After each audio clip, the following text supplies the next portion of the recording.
I'm Cam Sylvester. I'm the Regional Director from North America for Lattitude Global Volunteering. And I don't know if you know much about Lattitude yet. Some of you I know have heard a little bit about it, but Lattitude is the longest running gap year program around. We were started in 1972 by a group of moms, actually, who decided that they wanted their kids to get out and experience the world, but they wanted to do so in a way that was respectful of the students or their kids. So for instance, that's why in many cases the hosts that we work with offer some little bit of funding to help offset the cost coming over there. That's one of their ways of telling us that they appreciate our volunteers being there. And that was really important for them. And they also wanted to make sure that it wasn't sort of what we would call today a voluntourism experience, where you kind of pop into a place for a half hour, maybe 45 minutes, and think you've saved the world and then you move on. It's much different from that. It's a longer term experience, one of those ones that you really go through the ups and downs of an experience, and that's what we're going to talk a little bit about today. So how I got here is I've only been with the organization for 2 years, but I've known about the organization for a long time because I used to run a program up at Capilano University called the Global Stewardship Program, which 2 people are going into at the back, I just found out. And what we did is we granted prior learning assessment, or in other words, we would waive a course if somebody came out of Lattitude and went overseas, because we felt that the experience that they had there was really valuable for what we were trying to do. And so that's the same now. We still have that. There's, we're talking to Vancouver Island University as well about that, so there's kind of a benefits on the academic side as well for this today. So I left after teaching for 30 years there. I taught high school before that.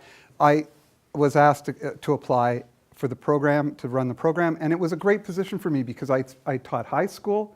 I'd seen how kids had gone through school and how many of them were, in my mind, were getting pushed on into university before they were ready and really hadn't kind of figured that out yet. And then as a professor for 30 years, I saw them coming in and some of them self-destruct, and then they felt it was their fault when I think it was that we hadn't really given them the chance to get ready to go. So that's what a gap year was always about, was to do that. So I'm going to go through about gap years generally, why they're valuable, and I'm going to go into why Lattitude is different from other gap years. There are many different types of gap year programs, and I encourage you to look around and think about which one might be best for you if you're thinking about going on a gap year. We're a particular type of gap year, and so we want to make sure that there's a good match there. A lot of slides, but one of the reasons I have a lot of slides up here is so that I'd like those of you to kind of imagine you're one of the people in those slides. I think that often when I talk about, you know, you could be teaching in Ghana. You're having trouble right now even imagining where Ghana is, let alone what teaching is. So you might get some images about what's going on there, and I think it can hammer it home a little bit more so you can see what's going on. Okay, why volunteer overseas? Because you know, there's all sorts of work that we can be doing here, I would say. There's a lot of support that we need to be doing here as well. But I think the major value of going overseas are shown in these bubbles that we have here. First of all, what I've seen, and you can read these if you wish, there's find inspiration and clarity for future career options. You know, take a break. I've heard some of you talk about that a little bit. Gain valuable work experience. Maybe improve your CV. Maybe this is a transactional experience, right? Take time to consider your options. And I think those are all valid reasons. What I wanted to just add to that is that that whole idea of inspiration, clarity, I think is really important because, again, as I saw as a prof, students often came in and they really didn't know what they were doing. They had no reason why they were sitting in that classroom. They tried to justify it. My mom told me to be here. Everybody else is going to school right now. You know all the answers to that. But it really didn't answer the question why they were there. And it's really hard to be motivated in a time when you don't really know why you're there. And let me give you an interesting statistic. And if you want more statistics about this, if you're one of those people who likes facts in this non-factual age where it's all fake news, you can go to an organization called Gap Year Association, GYA. It's the American Gap Year Association. We're a member of it. We are there. And there was a study done in Tulane University on gap years, an extensive one, and how much of an impact they've had on students, okay? And what we do in my business when I used to teach, it's called student success rates, why students succeed at university. Now, I don't know if you know this, but in British Columbia, it's hard to get the number on this completely, but almost 40% of kids who start a degree do not finish it. Now, that, in addition to being a public policy fiasco in my mind, that is also a very human issue. Think about each of those people who tried going into it for whatever reason not coming out in the end. So what we know is that gap year students, on average, because you know what? I told my son and daughter not to go on a gap year. You know why? Come on, why do you think? Your parents told you couldn't have a gap year. Well, I never talked to my parents. No, my parents, they didn't tell, because my dad was a professor. So guess what we told them, not why we shouldn't go on it. You've probably thought about this as well. What? You'll never get back to school, right? 93% of kids who go on a gap year are back within a year, right? So that whole thing was false. It came back to bite me. My son was first going into university. The year he went into university, I got a sabbatical so we could go around. I wanted to travel around the world with the kids, write a book, take them with me. And my 13-year-old daughter came, but my son said, "No, Dad, you told me I would never be able to go back to school if I didn't go." I said, no, come with me. Maybe it was all an elaborate ruse on his part so he didn't have to spend time with us. But, that's sort of what he did. And then he promptly failed all his courses. And he doesn't mind me telling you that, right? He went in there and just completely fell apart. Smart kid, as we all have smart kids, don't we? All our kids are really smart. They just didn't survive through that. So the other interesting data from that is this. Now this is kind of more important in the United States where people are paying $30,000 or $40,000 a year tuition for kids to go to school. But on average in the United States now, it takes 6.5 years for a kid to complete a BA. In Canada, it's getting pretty much close to that as well. Now, there's all sorts of reasons for that. People are working, people are taking time off, people are only taking a couple of classes. My daughter's changed her major 4 or 5 times now. I think she's been in school. She's 25 now. She's been going to school since she started, and I think she's finished 1 year according to her degree so far. So that kind of thing happens, right? So 6.5 years on average. A gap year student, on average, finishes their degree in 5.2 years, including the gap year. Now, if you think about it, it's not all that magic. They've kind of figured out what they want to do. They've gotten away from us parents for a bit. They've thought about this. They really start to see what they want to do. And you come back with that kind of clarity, that kind of passion, off you go. It's really easy to do, right, when you've got that going. So that's one of the things that is a really valuable element of a gap year.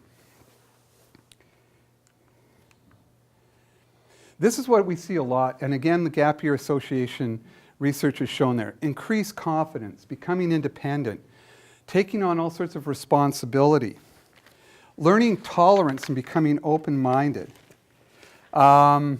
accepting new challenges, developing decision-making skills, and advancing in their maturity. I think every one of the students that I've seen, and I'm sure you'll talk about this, Marcia, we just see transformations in the people after that 1 year. It's really an amazing change, and I think that's an important component of it. And again, the GYA research shows all of this. Now, some people would call this social capital, and this is another reason why it's really valuable, is a lot of kids may have grown up in a really privileged environment and done really well, and they feel like they can walk into any place and they're confident in that situation. But most of us aren't like that. We need that social capital to kind of develop the skill set to be able to do that, the confidence to do that, the ability, for instance, to walk into a professor's office and actually talk to them about what you've been studying. I mean, I felt like near the end of my career at CAP, I felt like the Maytag repairman, right? I'd sit in my office for 4 hours and nobody would ever come, right? It was sad. It was lonely. But of course, if they had, that's one of those times that you can actually build those personal relationships, which are key to success at university, and allow for things, even if we're getting back to the transactional issue, allow for us to write really good resume or reference letters for people. So that's a great skill to be able to get. I think one of the great things is the relationship building that goes on. You're going to meet all sorts of new people, make friends outside of your community, ones that you've had in the past. These are going to be new people that will be lifelong friends. I mean, I experienced that going to school in the States. My best friends are from down there. And some of my best friends as well are from the year I went over to England. I didn't go on a gap year per se. I took a study abroad year, and it was fascinating. This whole thing about soft skills like communication skills, relationship skills, being part of a professional staff perhaps for your first time where you're expected to behave in a professional way, making international connections, these are all really valuable elements as well. And we really want you to dig in. You'll notice that it's not about volunteerism. You are actually in the community, for better or for worse. You're going to have to learn how to live within another community. And that's going to be an important part of it. And as I said about the soft skills, there's an organization called the Conference Board of Canada, which talks about what kind of skills people need to succeed in business and life. Soft skills are so important in terms of being able to succeed. And I'm kind of wishing we didn't call them soft skills. I think we've got to come up with a better name than that. Soft skills doesn't quite capture it, I don't think. Of course, there's a lot of giving back. I don't know if you know about this, but there's all these studies on happiness, which is really what we're trying to do for our kids, right? And ourselves. They're even measuring now in governments and countries the happiness quotient, right? And really, let's say we're in government, you can tell I taught political science, right? You could, why shouldn't we be measuring happiness? Shouldn't public policy be about making people happier? And happiness is not directly tied to more and more and more and more money, right? We know that there's actually a limit in terms of that relationship. You've probably seen the studies. But the one thing that we do see that improves happiness is the ability to get outside of yourself and become part of something larger than yourself. And that volunteering overseas is a key component of that. Cultural awareness, coming immersed in a new community, developing language skills, new perspectives, becoming more adaptable, heightened understanding of global issues, tolerance and respect. The people in Global Stew, when I was teaching there, they knew it was my mantra, right? My mantra always was, you need to have a high degree of ambiguity tolerance. Now, what do you think I meant by that? To be successful, you need to have a high degree of ambiguity tolerance. Anybody know what ambiguity means? Yes? In this case, it would be something being somewhat vague. Yeah, vague or not, you don't quite know what's going on. And I know when I was teaching, a lot of the kids that came out of high school expected that the class was going to be really structured and like, how many points do I get for this? How many points do I get for this? How many points do I get for this? I actually taught one class in Global Stew where I didn't tell them how many points they got for anything, and I didn't even tell them when they were due. Because those of us who live in the real world know that it works like that, right? And what's lovely and amazing about living in a cross-cultural environment is it doesn't matter how long you've lived there. It doesn't. You will never actually know what's going on in that cross-cultural community. You will never, ever know. You might become very good friends.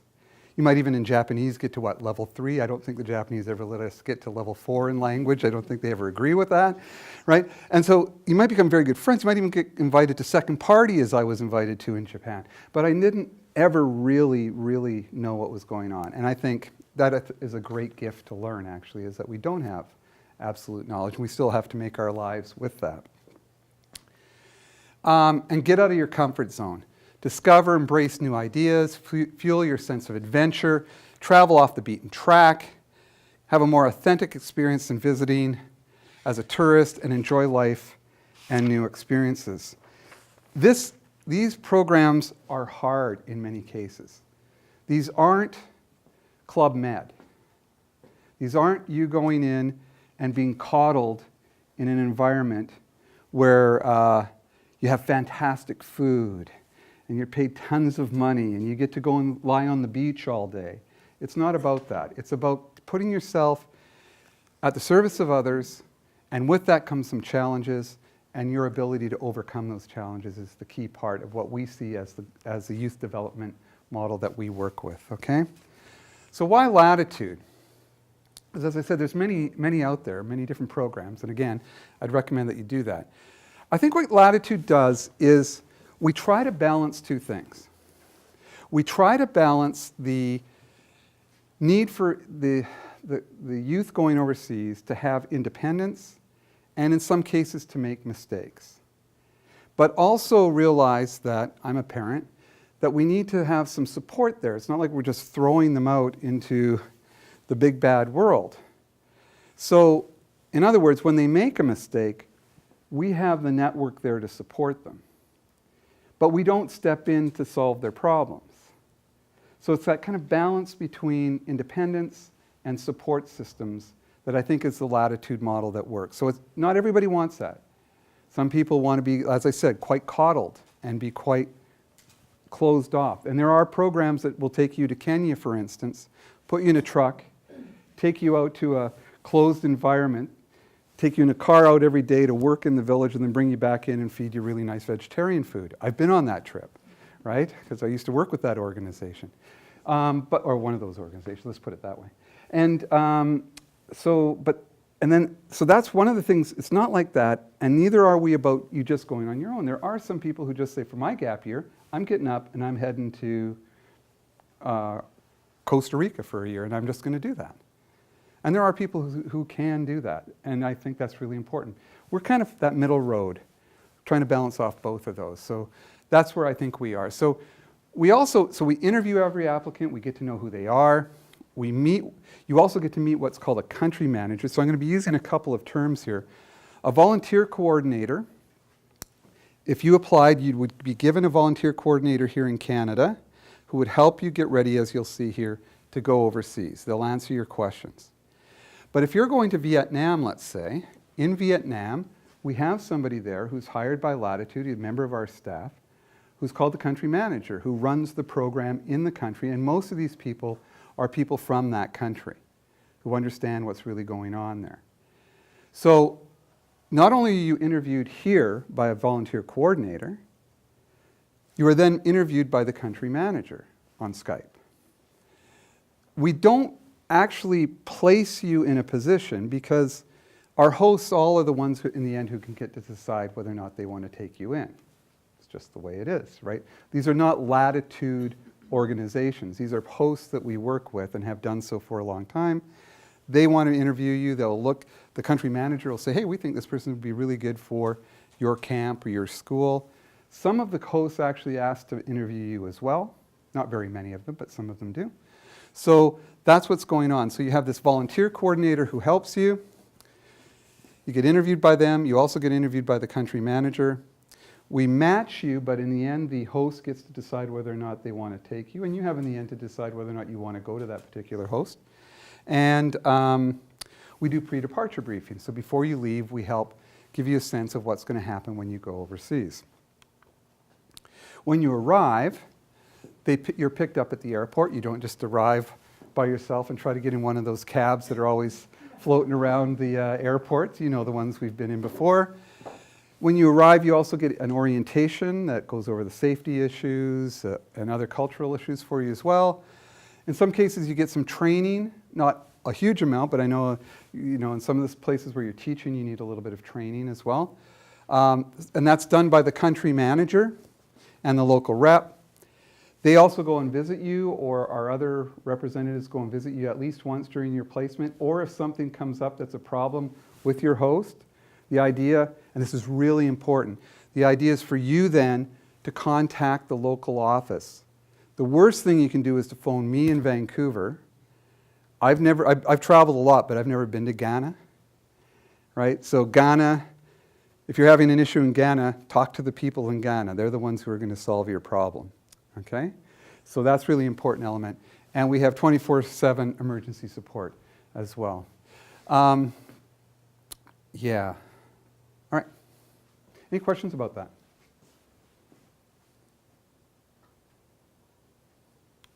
No? So, and when you come back, we can drag you out and make you give presentations. We're building up an alumni network, will be really important. And we have contests about writing and photos and videos about who's had the, not necessarily the best experience, but they can show they've had the best experience. Okay, there's all sorts of places you can go. I'm just going to go through these quickly, but we'll stop on a couple of them. We don't go everywhere. Risk is really important to us. So for instance, we used to have a program in Malawi, but Malawi changed its visa issues, and we started seeing that it was putting our folks not in danger, but in more risky positions, so we stopped that program. So those are, and we used to have one in Vanuatu. And Vanuatu had a huge storm a while ago. Our volunteers were all there. We were able to communicate with them though, because they were in places that they could at least beep on their phone and we could keep track of them. And then we got the helicopters in there to take them out and bring them out. So, I mean, that system is there, but Vanuatu is pretty difficult to be working in right now, so we don't work there anymore. So, Argentina, I've been to Argentina. Anybody been to Argentina here? Oh, the Melbeck. The Melbeck. And hiking up in the Andes is fantastic. Argentina is an amazing place. And again, you need to know a little bit of Spanish there if you're going to Argentina. Not all that much. We've found that people who don't have Spanish, we can train them up and they can work there as well. And we'll talk about the type of things that they do there. Australia. This one always gets people wanting to go to Australia. Australia is much more rural experiences than you think of. We don't have really urban opportunities there, so a lot of these schools are out, or these camps are outside of the cities. You might be able to get into town on a weekend on a train, but it is like really rooted in the rural area. China. We're exploring whether or not we're going to send any Canadians to China right now, because of the issues that are going on there with in China. It's still going to be run for the rest of we have 4 offices, one here, one in the UK, one in New Zealand, and one in Australia. So the other 3 will be sending people to China. We're measuring that out and talking to folks at what is it, Department of Foreign Affairs and International Trade. It used to be, what is it now? DFAT? It was that for a while. Ecuador. Now, this is one of the ones where you do need to speak much more Spanish, okay? So these are one of the ones that we kind of market to and have people who are coming out of language classes where they're learning Spanish to get there. You'll be teaching mostly there, and you do need to have at least a beginner Spanish for that place. And Fiji. We have to be aware of, like, in some of the situations, there's, like, for instance, in Ghana, Fiji, other places, like, you might find yourself seeing corporal punishment being used. And that is something that can be quite shocking. I don't know if you guys experienced it ever when you were there, but, and that's something that, again, something that you have to negotiate, that difference in that culture, and how are you going to address that issue yourself when you're faced with that, right? Ghana is our only project in Africa. We stayed pretty much down in the south area. There are some issues up in the northern area of Ghana that you need to be aware of, but down south it's a fairly safe situation. You live with host families there. I mean, there's things like, yellow fever vaccination, so if there's any anti-vaxxers in the room, you've got to get your vaccinations to head over there. And this is one of those ones where you have to be really flexible, open-minded, kind of a little bit more able to deal with a more difficult situation. That's part of the volunteer coordinator's job, is to see if they think that you're ready for a place like that. Or maybe you're saying, I'm going to go to England, but really, or UK, but maybe you could push that a little bit, and they kind of talk you through that process. That's what the volunteer coordinator does. Ireland, I'm going there for walks in August, so it's where my family's from. Most of it, my mom's side of the family was Irish Catholic, the orange and the green thing. My dad's side was sent over to beat up on the Irish Catholics down in the south. which kind of explains my entire family situation, actually, when you think about it. It's a great place. These ones go fairly quickly. A lot of these, you got to be thinking about, because you got an early start here, but they start to go fairly quickly. Japan, I've lived there for a while and brought the family there. Amazing opportunities there. These ones go extremely fast. There's both medical and community, as you'll see later on. But there is a little bit of basic Japanese that's required before you head over there. It's strongly recommended. At least go ichi ni san yan go ro ichi hachi kyuju, something like that. New Zealand, probably one of the ones that most like British Columbia. I mean, it's probably the least, stretching yourself, except that the really interesting thing is many of our hosts are in the Maori community, schools run by the Maori community itself, so that's a fascinating experience. And again, talk about the rugby situation. So we've got to get a lot of young men who go down there who want to coach, do things like that. Poland, I love Poland. Most of these are in Warsaw. You live kind of in the same area, all of you at the same time. There's it's a Catholic country, so a lot of Catholic breaks. It could be, probably had Wednesday off for Ash Wednesday. All those things are going on. Fridays are off. Every Friday's off in Poland. That's not a religious thing. I think that's the fish thing. But there's a lot of that that goes on, and you get to travel quite a bit there. So it's really interesting. When you live with host families here, and you switch host families halfway through. Spain, we don't have any Spanish requirement for it. You will be teaching English. And what's interesting about the Spanish one is that it's different from all of our other programs. Our other programs have a special visa that you go in on. Almost all of them are volunteer visas. But if you go to Spain, you use up your, what's that called? The working holiday visa, right? So, but you are allowed to work there as well. You can teach in the afternoon if you want, special English classes, so you can make a little bit more money that way. And they're all in the same region in Spain. Castilla y León. UK, everybody thinks they're going to Hogwarts. You are not going to Hogwarts. And then Vietnam, my favorite. I've taken my family there, love it there, did my research there all along. You have 3 months, that's all Vietnam will allow you to stay in the country, but a really fantastic experience. We've now created 2 more programs. One's called the Explore Project Europe program, where instead of staying in one country, you go to 4, at Poland, Germany, UK, and Spain, and you volunteer anywhere from 3 weeks to a month in each, or a month and a half in some cases, in each of those places. So it's an opportunity for you to see more of the area. And we have the same thing in Project Asia. So we have some people who just go to Vietnam, but others who go on the Project Asia program. So they go to Vietnam, then into Cambodia, where they work in a project down in what used to be called Sihanoukville, down on the coast, and then in Thailand up north near Chiang Mai. So some pretty interesting programs. Those are a different option. And by the way, I'm not going to talk about this too much, but we're starting to develop a shorter version as well. So just keep in touch. There's going to be some opportunities for people to be doing more around the sustainable development goals, working on environmental programs for shorter periods of time for some of those people who can only do a summer. How long were these Explorer programs? They're anywhere from, they're around 6 months. That would be the best way to think about it. And do you travel, like when you move to the next country, are you still with the same group of Ah, good question. Because I'm thinking about the relationships would be different when it's shorter.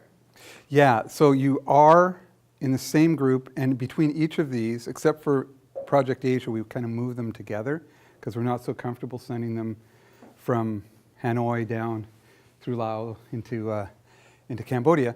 So we move with them, so we have somebody with them the whole time.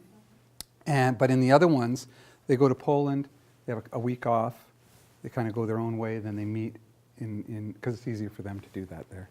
But it's the same group of people, which, by the way, is a good thing and a bad thing. As I used to say about global stewardship, was a cohort program where you have 35 people together. The greatest thing about global stewardship is it was a cohort program, and the worst thing about global stewardship is it was a cohort program, because you're stuck with those people the whole time, right? And if there's problems, you have to figure out a way to deal with it. So school assistant is one of the things that you can do. You can do that in Australia, UK, Ireland. New Zealand, Argentina. So this is somebody who's more like, like supporting a teacher. You're not actually running a classroom yourself. You're supporting, often in elementary schools, helping with getting the kids to, out on a trip one day or helping them paint or whatever. So that's the school assistant job. So just some pictures of that. I just love these pictures because it really shows how these people coming in, young people coming into their own, right? And seeing, they're so far, imagine that's so far away from watching TV in your house in Vancouver, right? It's just so far away. And yet it doesn't have to be extremely exotic. It could be in a place like New Zealand. It could be in a place like Australia.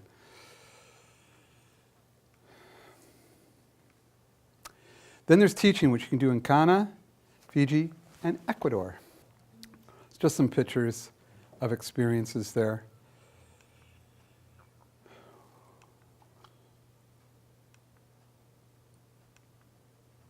So then there's the English teaching, which you can do in a number of different areas as well. So this is an opportunity for you to do so in Poland, Ecuador, Argentina, Vietnam, China, and Spain. In fact, in Poland, if you speak Spanish, you can teach Spanish in Poland with us.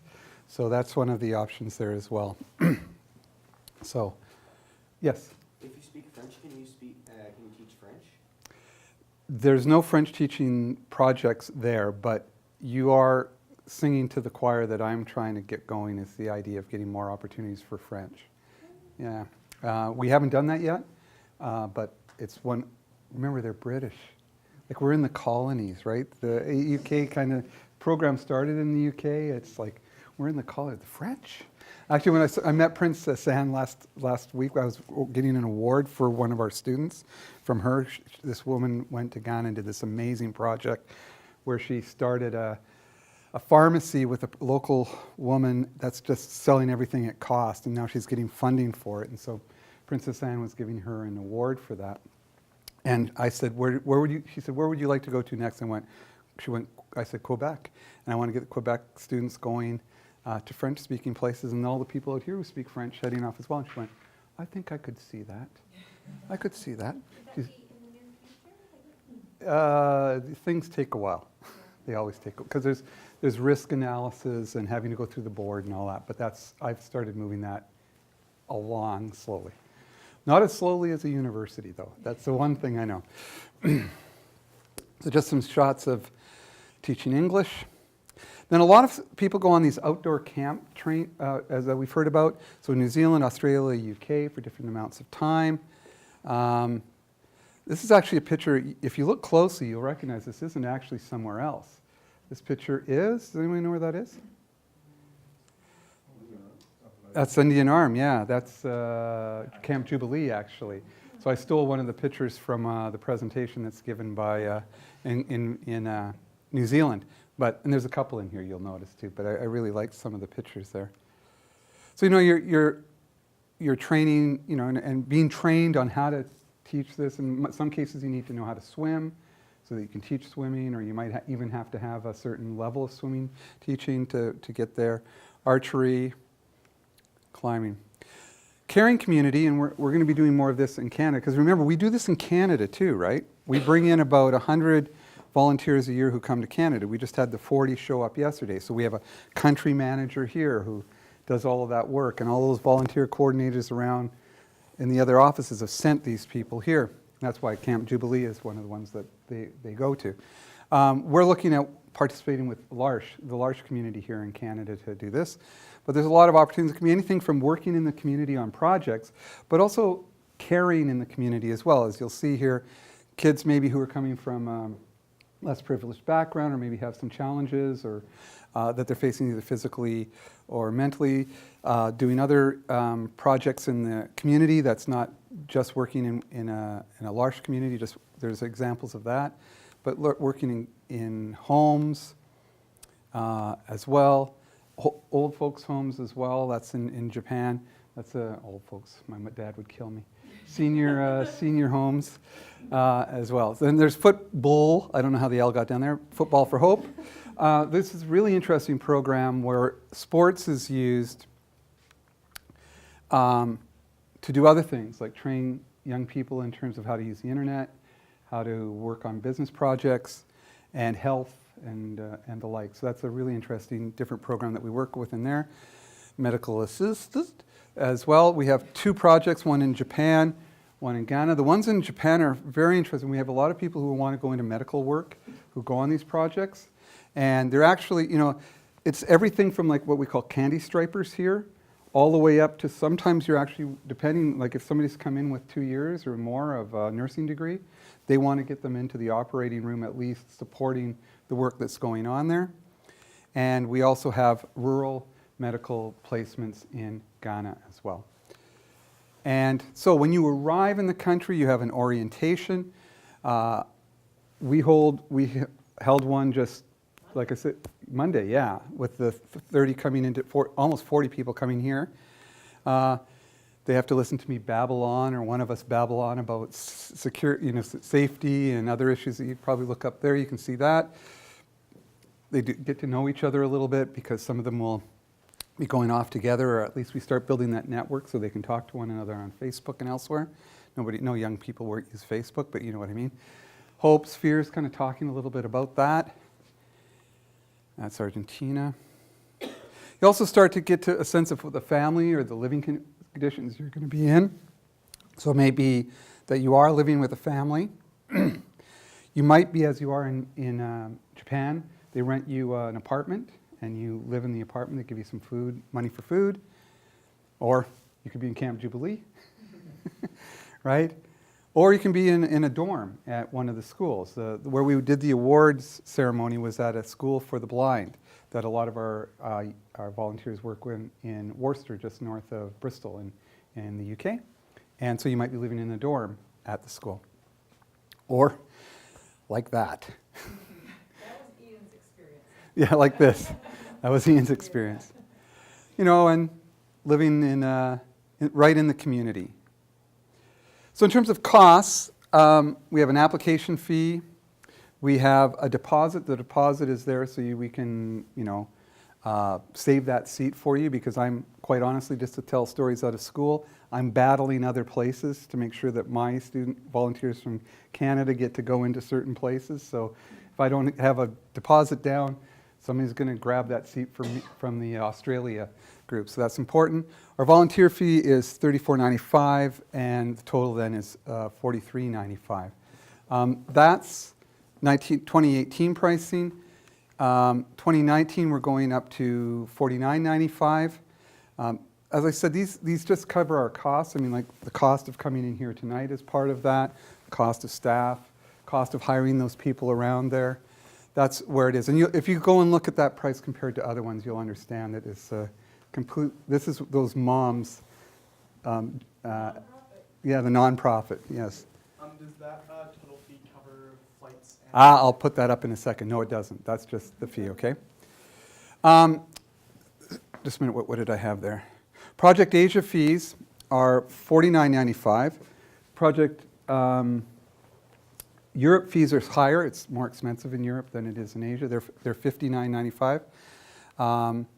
And single country programs, as I said, will be going up to $49.95 next year. So what's included? The matching. You have a coordinator who works with you on all your pre-departure, giving you advice. They can't get you the visa, but they can help you. We can push you along. And quite honestly, I wish I could make my VCs' lives easier so that they didn't have to always be asking every week for more and more information. So make their lives easier. It would be a lot better. Links with return volunteers will link you up. Advice on police checks. You're going to need these in many of the places. Obtaining a visa. We do a pre-departure seminar before you leave with your parents and everybody. You're going to get picked up on arrival. You get accommodation for your stay. That doesn't come out of our fee, by the way. We don't pay that. That's the host doing that. The host makes that decision, and now we've asked them to do that. In almost all cases, they provide food. Maybe not every meal, but you'll know beforehand what you're getting into. So for instance, Ghana, you don't have all your food supplied by there. The community can't afford it, but food is very cheap in Ghana. And so we pick up part of the cost of that out of your fee, actually. And then if you're going to stay longer, you pick it up. But it's not a lot of money in Ghana. Day-to-day support. If there's any problems that you're having, you can contact local people there. 24-hour support if there's a real problem, so that, you know, if their typhoon went through Vanuatu, people were calling here. We can support you in that. And focus on your personal volunteer learning and development. We do projects that you actually do reflections on what you're up to. What's not included, international flights, because they would all be different for everybody anyway. Travel insurance and visa costs. Some cases you're going to need a GP medical clearance that might have a cost. You're going to need travel, you're going to need shots probably, or at least talking to a travel doctor. For instance, everybody came here to Vancouver on Monday, but now some of them went off to Calgary to work in camps up there. Some people went off to Winnipeg. They pay that onward travel. You know, pocket money for weekends, holidays. The idea of the reimbursement is just that, to just give some little bit of money, anywhere from some places nothing. Ghana doesn't give us anything, they can't. Maybe $50 a week, some cases $100 a week. It's just something to say that thank you for doing this, and kind of put that, you know, if you're there for 10 months, that actually get $100 a week, do the math. It's a pretty good situation in terms of the financing. That was the brilliance of the mom's idea about how to put this all together earlier on. And accommodation and food during holiday periods. Okay, my wife did not want me to not retire. I got to give you this message. She was not happy that I taught for 30 years, and then she retired, and I was supposed to be retiring with her, and I took this job on. So she said to me the other day, she said, okay, when are you going to retire? And I said, I'll retire the day I go to KITS or any of the other schools, and I'm sitting in a convocation, and a kid gets up and they say, this person just got a scholarship to go to UBC, and this person just got a scholarship to go to King's, and this person's just decided to go on a gap year, whether with us or not, right, is going on a gap year. And that's celebrated as legitimately as anything else. That will be the change of culture we need to do. And so part of what I'm asking you is help be those people who change that culture, make those demands of the counselors, that they start to see this as a legitimate option and not something that's a year off, but actually a year on. And my wife would be very happy. Thank you.